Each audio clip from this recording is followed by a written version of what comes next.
Hamish T to the V, bringing you the hottest interviews, ASA to the P, mic test 1, 2, 3. Today we are in collaboration with GUNMAN Boxing.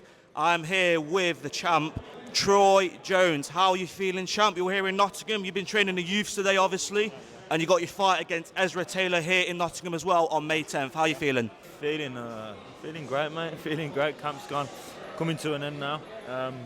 Everything's gone perfectly to plan.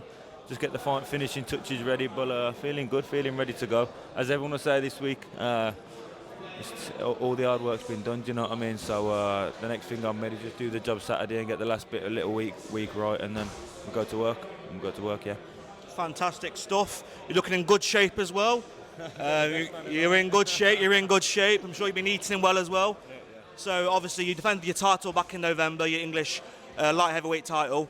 And I believe you set to defend this title on May 10th. Now, obviously, Ezra did get a devastating 24-second KO in his last fight.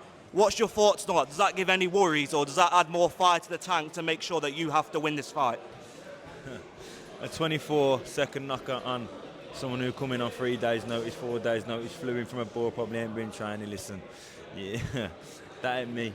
Do you know what I mean? That 24-second knockout won against me. Listen, he's a good fighter, do you know what I mean? But that's what I'm in the game for, and I'm 110% confident in what I'm going to do.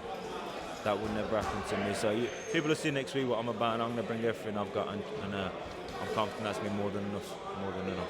Brilliant stuff. Look forward to it. Hopefully I will be there as well. Hopefully get another interview after the fight. Now, there's a lot of talks about Ezra. Obviously, he's a game fighter, and he wants... the fans want to see a high-profile fight and possibly even see him face Ben Whittaker. They've obviously spoken previously before of a few words about that fight being a possibility. What do you make of that fight?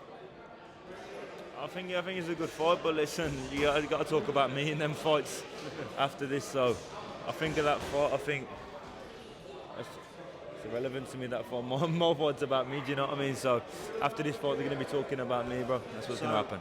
If he can't get through you, could we possibly see you and Ben Whittaker, you dance in the ring potentially? Is that a fight that would interest you? Any fight that pushes me forward in my career makes sense. So if that's what the fans think is going to push my career forward, then 110%. Listen, I'm in here I'm in here to mess around. I'm not here to keep it. I'm here to push on and push on and push on. And anyone that makes sense and essentially is ahead of me at the time, then yeah, man, any of them in any place. Brilliant stuff. Last thing, obviously last week we had Chris Eubank Jr. and Conor Benn have the long-awaited fight. Obviously, it went in Chris Eubank's favour. We saw a return of Chris Eubank Sr. Did you watch that fight?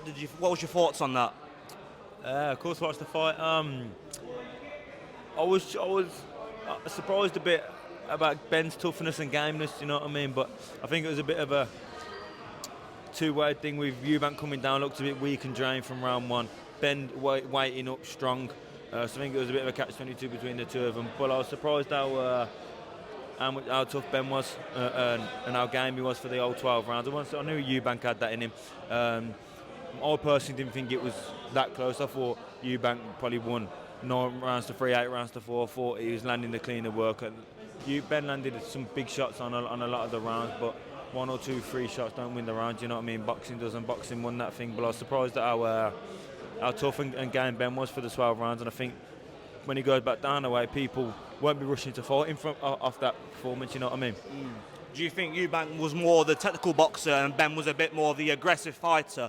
Although Ben might have left more visible damage to Chris, do you think Chris was a more technical fighter that showcased more actual clean boxing ability? Yeah, 100%. Listen, he was landing the jabs all night. He wasn't landing the more eye-catching jab, but the busier work, and I just thought boxing won. That's what I meant. I know Ben hurt him a few times. I think his punch resistance weren't high because of the rehydration, all of that stuff. Do you know what I mean? So, but I just think Eubank won. I watched it with some friends and they thought it was close. They thought Ben, but it depends what you like, doesn't it, mate? I like boxing. Do you know what I mean? And I thought Eubank dogged him out, and the last few rounds he probably pulled it on him and took. So, yeah, I thought Eubank won quite comfortably. Me.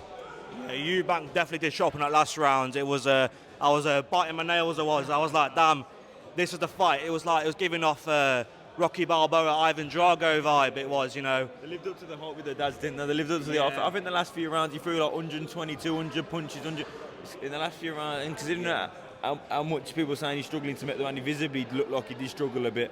Fucking hell, he's got some heart in him. He's got some heart. Absolute heart. Honestly, the praise he's given to both fighters, it was probably the best fights I've ever seen. Anyway, Troy, it's been a pleasure interviewing you. Appreciate it. Good luck with your fight on May 10th, and I hope to be there and see you in action. Appreciate it. Thank you very much. Thank you. Take care.